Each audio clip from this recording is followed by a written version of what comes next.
وبس.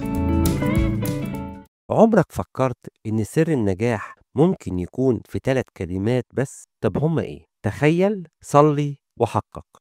أي حد قدر يعمل إنجاز عظيم في حياته كان بيستخدم الطريقة دي من غير ما يحس. لو فضلت تبص تحت رجليك وتشوف بس المشاكل والصعوبات هتحس بالإحباط وتخلق الهزيمة لنفسك قبل ما تبدأ. لكن لو تخيلت النجاح وصليت بإيمان وأمنت بقدرتك هتلاقي نفسك بتتحرك في اتجاه تحقيق حلمك. طيب إزاي تحل أي مشكلة تواجهك؟ ببساطة واجه المشكلة بقوة، ما تسيبهاش تكبر جواك، حطها قدامك وفككها جزء جزء. النقطة التانية، صلي بإخلاص، اطلب من ربنا الحكمة والقوة وتخيل الحل قدام عينيك. آخر نقطة، اسأل نفسك ايه الصح، لأن الصح بس هو اللي بيجيب نتيجة صح. النقطة الرابعة، ابدأ التحرك واعمل اللي تقدر عليه وما تخليش الأفكار السلبية هي اللي توقفك. عارف الطاقة النووية اللي بتهز الكون؟ نفس القوة دي موجودة جواك. العقل البشري عنده طاقة وإبداع أكتر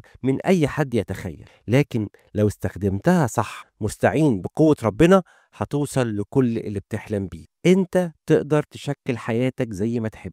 كل اللي بتؤمن بيه، كل اللي بتتخيله، كل اللي بتصلي عشانه هتلاقيه بيتحقق قدامك. مهما كان الموقف اللي بتمر بيه تقدر تحسنه. كل اللي عليك إنك تهدي عقلك، تفتح قلبك لنعمة ربنا، وترتب حياتك على قواعد روحية، وساعتها هتشوف العجائب. خلي دايما الصورة الذهنية في دماغك صورة نجاح مش فشل، لأن النجاح بيبدأ من العقل ومن هناك بينطلق لكل جوانب حياتك. كلمتين وبس. إعداد وتقديم صموئيل القمص، ماجستير مشورة من جامعة هولي صوفيا.